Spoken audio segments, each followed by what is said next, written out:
முன்சாமி காது கேக்குதா? கேக்குது. ஏன்னா கொத்தம் கூட அடைச்சு கிடக்குது. ஆமா. மாடுகளை கரெக்டா மாடுகளை கரெக்டா வந்ததா? ஓ வந்தாச்சு. என்னையா? ஓ எண்ணியாச்சு. என்னோட கண்ணுக்குட்டி கம்மியா இருக்குது. இல்லையா 20 கரெக்டா. 1 2 3 22 இல்ல 21 தான் இருக்கு. 20 இருக்குதுல்ல? போய் பாக்கலாம். அங்க ஒண்ணு கிடக்குது. ஆமா. பத்திரமா பாத்துக்க. நம்ம நம்பி பொழைக்கிறது இந்த மாடுகள் வச்சுதான் நம்ம பெரிய ஆள் ஆகணும். ஆமா. சரியா? என்ன பத்திரமா எல்லாரும் பத்திரமா பார்த்து பத்திரமா கொண்டு வந்து தண்ணி மேவல கேட்ட வச்சு மாடுகளை பராமரிப்பு உங்க இதுல இருக்கு.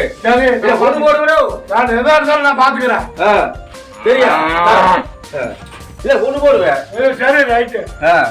நான் பாத்துக்கிறேன். எப்படி கண்டு ஜம்மன் நிக்குது. சரி வா போலாம். போலாமா? வா நேரமாச்சு வீட்டுக்கு போல.